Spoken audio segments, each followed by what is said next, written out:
અંકલેશ્વર જીઆઈડીસીમાં આવેલ કે પટેલ કેમોફાર્મા લિમિટેડ કંપનીના કામદારો વિવિધ પડતર માંગણીઓને લઈને આપના જિલ્લા પ્રમુખ મધ્યસ્થી બન્યા હતા। છેલ્લા ઘણા વર્ષોથી અંકલેશ્વર જીઆઈડીસીમાં આવેલ કે પટેલ કેમોફાર્મા લિમિટેડ કંપનીમાં કોન્ટ્રાક્ટર હેઠળ કામ કરતા કામદારોએ કંપની દ્વારા અન્યાય થતો હોવા સાથે બોનસ, ઓવરટાઈમ અને 10 થી 15 વર્ષ જૂના કામદારોને કાયમી કરવા સહિતની વિવિધ માંગણીઓને લઈ ગતરોજ હડતાળ ઉપર ઉતર્યા હતા। જે કામદારોએ ભરૂચ જિલ્લા આમ આદમી પાર્ટીના પ્રમુખ પિયુષ પટેલ, સંગઠન મંત્રી દીપક પટેલ સહિતના આગેવાનોને જાણ કરતા તેઓ તાત્કાલિક કંપનીના ગેટ બહાર દોડી આવ્યા અને કામદારોના પ્રશ્નો સાંભળી કામદારોના પ્રતિનિધિઓ સાથે મળી કંપની મેનેજમેન્ટ સાથે મીટિંગ કરી ચર્ચા કરી। જે ચર્ચાને લઈને કંપની મેનેજમેન્ટ દ્વારા કામદારોને આગેવાનોને સાંભળી તેઓના પ્રશ્નો નિરાકરણની ખાતરી આપી છે।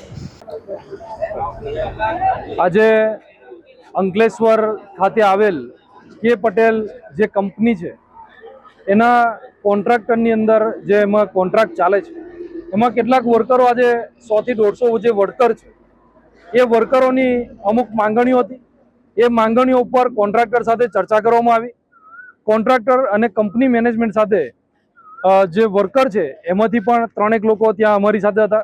કંપની મેનેજમેન્ટ સાથે ચર્ચા કરવામાં આવી। કંપની મેનેજમેન્ટ પાસે માંગણી હતી કે આ લોકો જે 12 કલાક જે નોકરી કરે છે એટલે કે જે 4 કલાકનો ઓવરટાઈમ છે ને એમાં જે એ લોકોને ઓવરટાઈમ ડબલ આપવામાં નથી આવતો એમાં કંપની મેનેજમેન્ટ દ્વારા બિલકુલ પોઝિટિવ આન્સર આપવામાં આવે છે ને એ લોકોને જે કાલથી જે પણ લોકોના ઓવરટાઈમ થશે એ ઓવરટાઈમ એ લોકોના જે 4 કલાકના ડબલ જે ઓવરટાઈમ આપવાનો છે એ એમને સ્વીકાર્યો છે।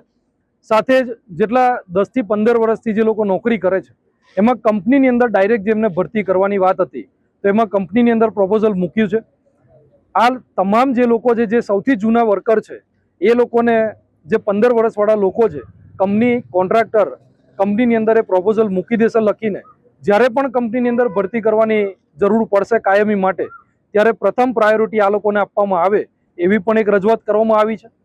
સાથે જ એ લોકોને જે બોનસની જે વાત હતી એ બોનસ ઉપર પણ એ લોકોને પોઝિટિવ જે જવાબ આપવામાં આવ્યો છે।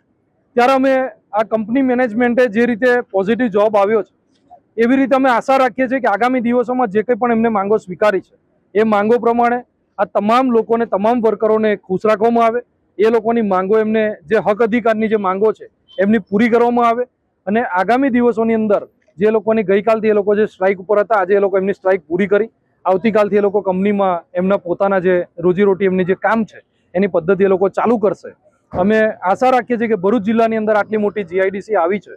આ જીઆઈડીસીની અંદર ઘણી બધી કંપનીઓ દ્વારા ઘણા બધા જે મેનેજમેન્ટ દ્વારા જે વર્કરો સાથે જે અન્યાય થઈ રહ્યો છે એ અન્યાયની અંદર આવી જ રીતે પોઝિટિવ આનું નિરાકરણ આવે અને વર્કર અને મેનેજમેન્ટ બંને સાથે બેસીને આનું નિરાકરણ લાવી અને વર્કર સાથે અન્યાય ન થાય, સ્થાનિક લોકો સાથે અન્યાય ના થાય એની તકેદારી રાખવામાં આવે એટલી જ આશા સાથે અસ્તુ ભારત માતા કી જય।